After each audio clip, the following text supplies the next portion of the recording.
Sex. మనం మనుషులం ఈ పదాన్ని చాలా ఎమోషనల్గా, రొమాంటిక్గా ఊహించుకుంటాం. సినిమాల్లో, నవలల్లో ఇద్దరు వ్యక్తుల మధ్య జరిగే అత్యంత అందమైన కలయికగా, ప్రేమకు ఒక అల్టిమేట్ ఎక్స్ప్రెషన్గా దీన్ని చూపిస్తారు. ఒక కొత్త ప్రాణానికి ప్రాణం పోసే ఒక మ్యాజికల్ ప్రాసెస్ అని మనం నమ్ముతాం. మన పాయింట్ ఆఫ్ వ్యూలో అదొక సెలబ్రేషన్, అదొక ప్లెజర్. కానీ మీరెప్పుడైనా మన మనుషుల ప్రపంచం దాటి బయట ఉన్న నేచర్లోకి తొంగి చూసారా? నేచర్లో జరిగే రియల్ ప్లే ఏంటో గమనించారా? అక్కడ రొమాన్స్ ఉండదు, ఎమోషన్స్ లేవు, ప్రేమ అస్సలే లేదు. అక్కడ ఉన్నదంతా కేవలం ఒక డార్క్, క్రూరమైన అండ్ బ్లడీ సర్వైవల్ గేమ్. కొన్ని జంతువులు, కీటకాల జాతుల్లో సెక్స్ అనేది ప్రాణం పోసేది కాదు, ప్రాణాలు తీసే ఒక భయంకరమైన యాక్ట్ అది. మగాడి కోణంలో చెప్పాలంటే అదొక సూసైడ్ మిషన్. నేచర్కి నీ ఫీలింగ్స్తో, నీ ప్లెజర్తో ఎలాంటి పని లేదు. దానికి కావాల్సింది కేవలం నీ జీన్స్, నీ డిఎన్ఏ. నెక్స్ట్ జనరేషన్ని బతికించడం కోసం మగాడు బలైపోవాల్సిందే అని నేచర్ డిసైడ్ అయితే వాణ్ణి ఆ దేవుడు కూడా కాపాడలేడు.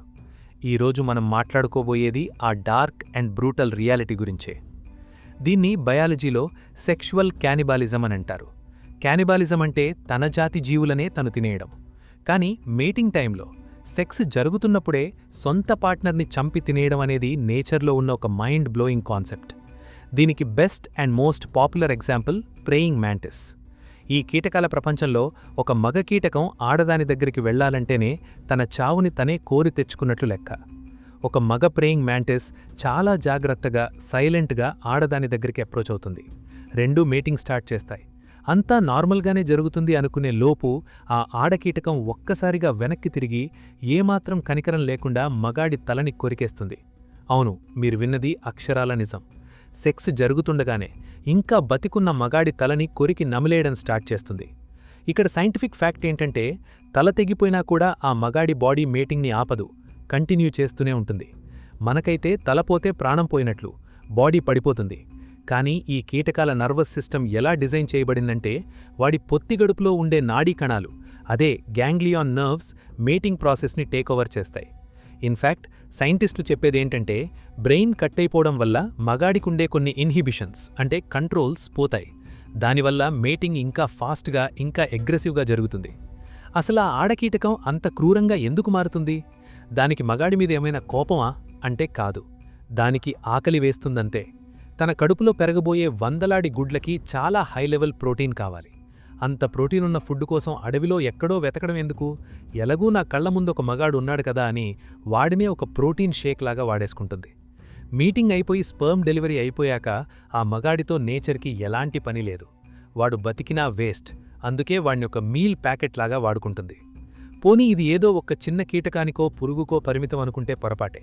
రెడ్ బ్యాక్ స్పైడర్స్ అనే సాలిడు జాతుల్లో ఇక్కడ ఆడసాలిడు మగాణ్ణి బలవంతంగా పట్టుకుని తినదు. సెక్స్ జరుగుతున్నప్పుడు మగసాలిడే కావాలని గాల్లో ఒక పల్టీ కొట్టి తన బాడీని తీసుకెళ్లి ఆడదాని నోట్లో పెడుతుంది. అంటే నన్ను తినేయ్ అని తన ప్రాణాన్ని తనే ఆఫర్ చేసుకుంటుంది. ఎందుకలా?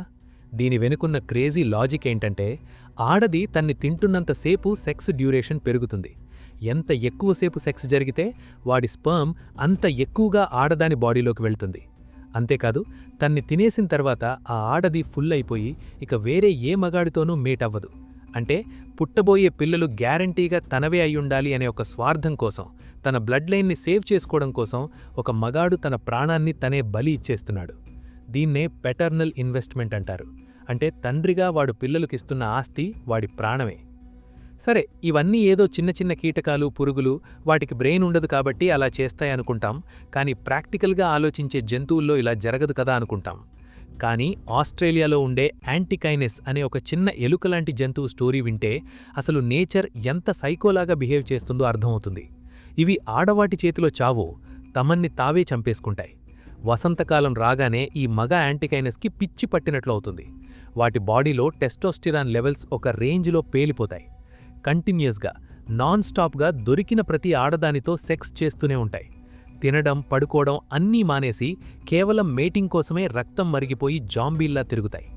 ఇలా ఓవర్గా సెక్స్ చేయడం వల్ల వాటి బాడీలో కార్టిసోల్ అనే స్ట్రెస్ హార్మోన్ విపరీతంగా పెరిగిపోయి ఇమ్యూన్ సిస్టమ్ మొత్తం క్రాష్ అయిపోయి, ఇంటర్నల్ ఆర్గన్స్ అన్నీ ఫెయిల్ అయిపోయి, రోమాలు ఊడిపోయి, కళ్ళు కనపడక, ఇంటర్నల్ బ్లీడింగ్ అయి, రక్తం కక్కుకొని నరకం అనుభవించి మరీ చనిపోతాయి. దీన్ని బయాలజీలో సెమిల్ ప్యారిటీ అని అంటారు. అంటే జీవితంలో ఒకే ఒక్కసారి మేట్ అవ్వడం, ఆ తర్వాత చనిపోవడం. ఎందుకివి ఇలా తమ ప్రాణాల మీదకి తెచ్చుకుంటాయంటే అక్కడ కాంపిటీషన్ అలా ఉంటుంది. ఆ అడవిలో ఎప్పుడు ఫుడ్ దొరుకుతుందో, ఎప్పుడు వాతావరణం మారుతుందో తెలీదు. తన డీఎన్ఏని నెక్స్ట్ జనరేషన్కి పాస్ చేయడానికి ఆ మగాడికి లైఫ్లో దొరికే ఒకే ఒక్క ఛాన్స్ ఆ చిన్న మీటింగ్ సీజన్ మాత్రమే. ఆ ఒక్క ఛాన్స్ని వాడుకోవడం కోసం వాడికున్న ఎనర్జీని మొత్తాన్ని ఒకేసారి బర్న్ చేసేస్తాడు.